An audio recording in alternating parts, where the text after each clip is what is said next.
everybody is here, and just so you know, we're streaming live right now. Is everybody good to go?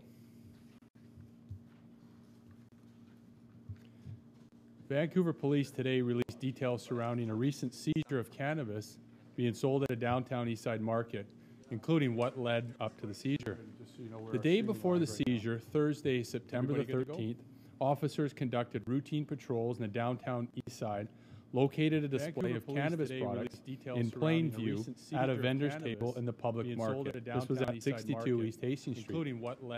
The items were clearly marked for sale. The day before the seizure, Thursday, September the officers spoke with the executive director of the market and determined the operator of the table was aware that trafficking was prohibited in the market, but they ignored requests to leave. Officers met with a man who identified himself as being responsible for the display. The officers spoke after listening to his explanation that the products were medicine. It was pointed out that they were packaged in a manner consistent with trafficking. He was reminded that illegal activity was not welcome in the market. The officers exercised their discretion, warned the man, allowed him to pack up and leave without any further police action. The next day, just after 10 a.m. on Friday, September the 14th, officers returned to the market and found the same display in plain view, clearly trafficking controlled substances. For sale were a number of pre-packaged and loose cannabis products, pill capsules, vaping products, and 2 bottles of an unknown white powder. No one would claim responsibility for the products. Selling controlled substances in this manner is trafficking and is in violation of current regulatory and criminal sanctions, and will still be illegal after the legalization of cannabis on October the 17th. Although the officers were met with a hostile crowd, the products were lawfully seized. To be clear, PPD officers spoke with the executive of the market, who stated, "We do not want these products being sold in the market." On October the 17th. Select recordings of officers' actions were shared on social media. Unfortunately, videos such as these show only a small portion of what occurred. Officers spoke, and none of the previous attempts to resolve these issues being sold in the market. This was not a police raid, as some have mischaracterized it. Our officers took a very fair and balanced approach to this situation by giving a warning the previous day, listening to the wishes of the market executive director, and not allowing the blatant trafficking of illegal substances in public places. I will now refer you to the release of this itemized list of what by giving a warning, as well as a quote from Chief Listening to the wishes of the market. I'll open up to any questions that you may have. And not allowing the blatant trafficking you said that this was done based on a request from the executive of the market, because they didn't want these products being sold there. Would that kind of a complaint from a different community prompt similar action in a place, say, like Gits? If Open up to any there's questions that you may a have. dispensary operating across the street from my house, I'm comfortable with it, I don't want to Well, just to be clear, this was officers exercising their rights under the criminal code. This was trafficking in a controlled substance, which is illegal anywhere in Canada. Secondary, this was also against the wishes of the organizers, if that makes sense. Well, just to be clear, this was officers exercising wasn't a criminal activity technically, and I don't think anyone's disputing that your officers definitely have the right to go and seize it as you did. Yep. The question I think that's being raised is, was it wise to do that, given the way this is being characterized as a harm reduction program? And so that's the question I wanted to ask you.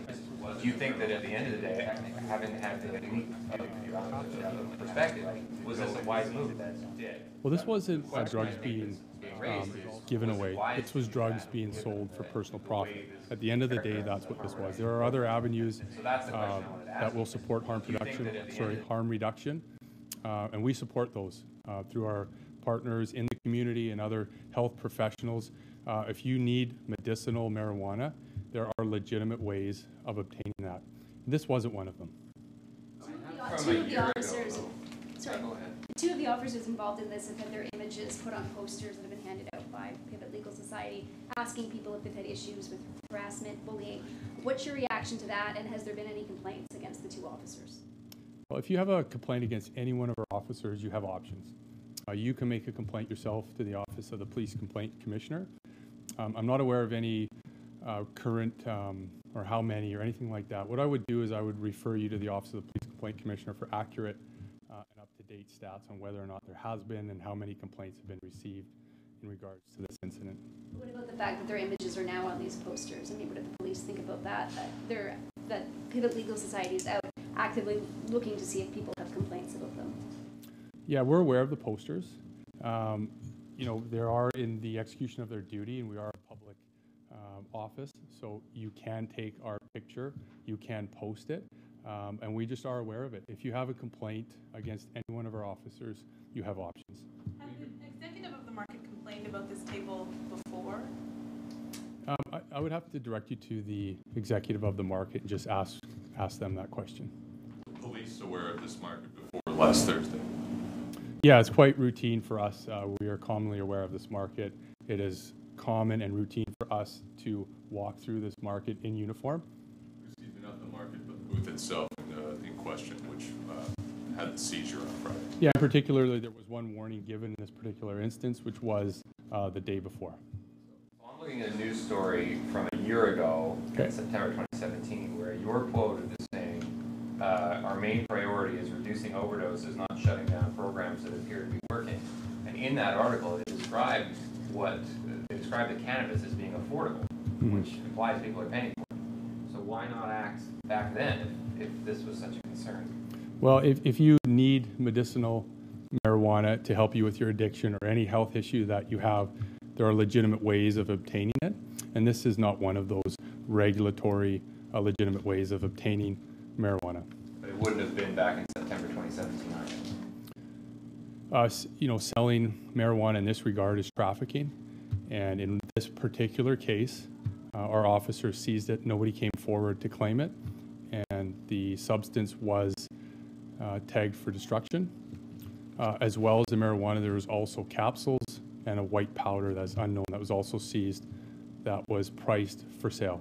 Did the officers take any steps to figure out who actually was running the booth? I mean, we were able to do that very quickly. What steps did your officers take to determine who was actually behind this? The information I have is that nobody claimed ownership of the products that we seized. If the High Hope Society had claimed ownership, would they have seized this? I can't do the what-if scenario. I can tell you that in this particular situation, nobody came forward to claim the products. Okay. When you say packaged in a manner consistent with trafficking, how is that different than regular packaging? It's priced for sale. That's a price tag on it. You mentioned that it's illegal, going to be illegal in a month, just like it is here, but it won't be criminal in a month. Well, you can't sell beer openly without regulations, rules under the Liquor Control Licensing Act. Probably something very similar here. But again, right now, this is trafficking under the Controlled Drugs and Substances Act. There was a warning given. It wasn't just marijuana. There was also capsules and a white powder as well. What is the white powder? I don't have that information. Is it possible to find that out? I don't believe we're going to test for this because there's no criminal charges related to this. But by invoking the phrase white powder, I mean, people think of cocaine, people think of other more serious drugs. Don't you think it's a responsible thing to do To seize it, yeah. To be clear on what it is that you're saying? Yeah, so the responsible thing to do for the officers at the time was to seize the items that were there marked for sale. That is trafficking under the Controlled Drugs and Substances Act and is a criminal offense. Has the Vancouver Police Service been in contact with the High Hope Society since Friday's seizure? I know that we have open dialogue with several partnering agencies in the downtown east side and throughout the city. I don't know specifically who is on board, but we are open to dialogue in any of that regard. What's the Vancouver Police's policy on whether cannabis is a harm reduction tool? I haven't seen any policy, but we are open, to and support harm reduction, especially in the downtown east side. So there's room for discretion. Is it at the officer's level? The officer is the one who decides whether or not that particular cannabis cannabis is harm reduction or not, in his or her opinion? Our officers do have an opportunity to exercise discretion throughout their entire shift as a police officer, and in this particular case, there was discretion that was exercised in the first instance for the officers to give a verbal warning. Might as well do one more. You say it's not a raid. We looked it up. The raid is a surprise visit by police to arrest suspected people or seize illicit goods. What part of this is not a raid? What this was a routine walkthrough of the market that the officers that patrol in that area commonly do throughout their shift. Anybody that has a booth at the market is aware that the Vancouver Police will conduct routine walkthroughs, and they do want us there. But you're saying it's not a raid? This was not a raid. This was a routine walkthrough. Even though you say in the release they returned a day after seeing the booth the first time with the intent to return to see what was going on.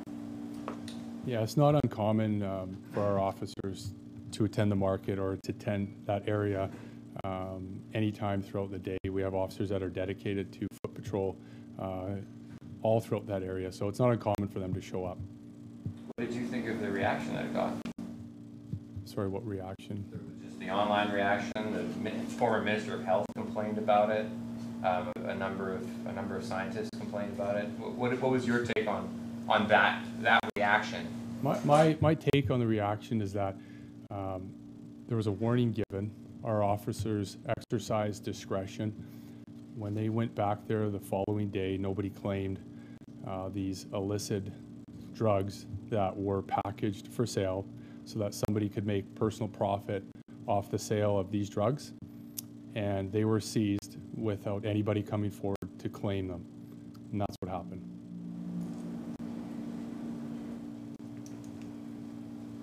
Okay, thank you.